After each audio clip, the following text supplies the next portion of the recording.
On a November afternoon in 2007, I went for a horseback ride. I rode up a hillside, and suddenly the horse began to buck.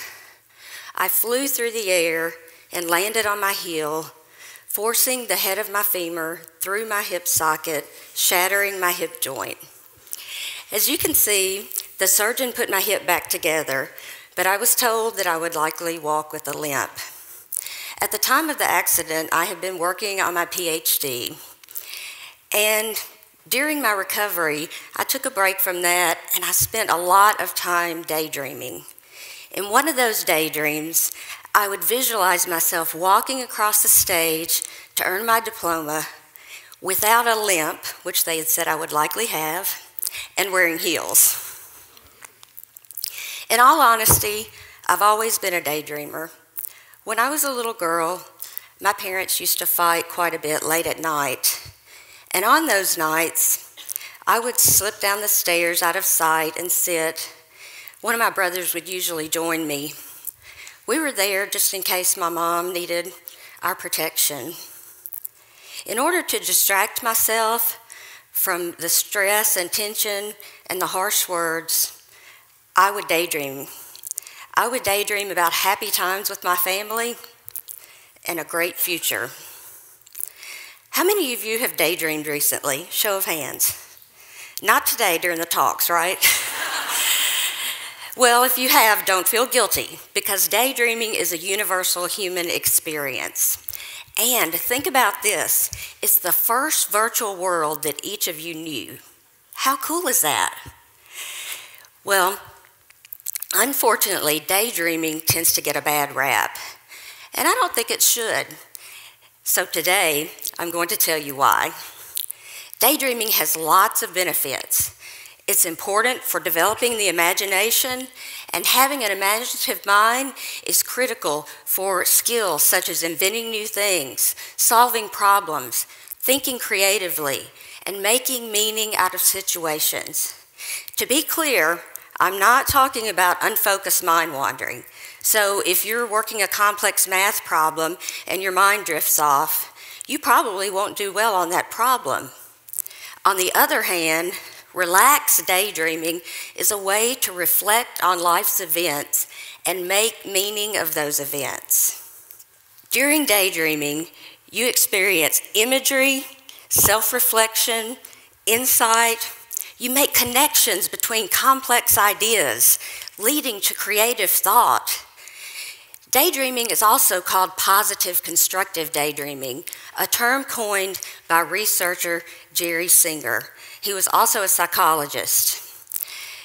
During positive constructive daydreams, he said that it was really important to engage your brain and think about what you're reflecting on. In order to understand what's going on during daydreaming, let's take a look inside the brain. Here are some MRI images. Our brain has networks, and this first network is called the Looking Out Network. This network is concerned with the here and now, being in the immediate moment. So this is what your brain would look like on the left if you're playing words with friends or sending a text. Then we have the Looking In Network. This network is concerned with reflection. So, for example, if you're thinking about how much your child or son enjoyed his first day of school, this is what your brain would look like. The more connections you have in your default mode network, the more you've spent time reflecting. And having more connections is associated with increased scores on reading comprehension and memory. Increased connections are also related to self-awareness, moral judgment, empathy, and creativity. And our world desperately needs all of these. I'm concerned that we may be raising a generation of young people who do not daydream frequently enough. As we know, digital media use is on the rise. Attention-demanding activities preoccupy the waking hours of today's children, teens, and adults. Think about it. The interruptions are constant. Frequent text messaging and social media use may be training the developing brains of young people to focus on the external experiences, taking the place of time spent reflecting and daydreaming. Actually, if you speak to most young people today, they'll tell you that they prefer texting to having a one-on-one conversation.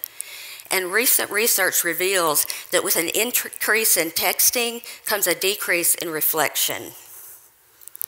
Do these constant interruptions have implications for identity development in young people? Do they keep us from reflecting? As parents, we all want to keep our children entertained, but I don't necessarily think that it's so bad for them to be bored now and then. Downtime is okay, but they're not bored typically because they're involved in scheduled, structured activities such as music lessons and organized sports.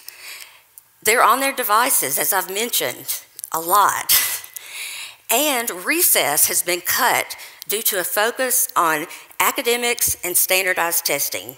Don't even get me started on standardized testing. Do these limited opportunities for reflection have implications for creativity? Unfortunately, research tells us creativity is on the decline in American children in recent decades. And as we know, deep reflection is challenging. It's even uncomfortable. And as humans, it's human nature to avoid something that's uncomfortable. So it makes me wonder, are we avoiding searching the dark corners of our minds for meaning because it's easier to send a text or play a computer game? So, how can we promote creativity in today's children and adults? First, set aside free time. Downtime is okay. Also, we need to reframe boredom so that it can be seen as an opportunity rather than a challenge and a negative. Also, surround yourselves with creative people. Be intentional about this.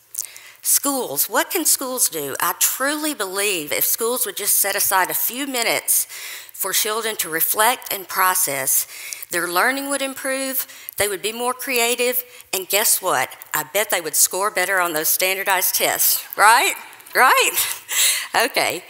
Also, balance is critical. So remember that. You don't want to get so preoccupied daydreaming that you can't take care of the day-to-day tasks that are necessary. And finally, encourage children to face their challenges and work through their problems. Facing and overcoming obstacles can be the root of creative thought. As you can see, I eventually did walk across the stage and earn my degree. And guess what? I did not have a limp, and I was wearing heels. I truly believe, thank you. I truly believe that those daydreams of mine were instrumental and played an important role in me reaching my goals. As we know, this world is in the hands and will be in the hands of the children that we're raising now. So let's all take the time to engage in imaginative, positive, futuristic thought, and let's encourage our children to do the same. And the next time that you're waiting in line at the grocery store, or stopped at a red light, or in between speakers at a TEDx talk, I'm watching, take a minute and resist the urge to check your phone and look inward and reflect. Thank you.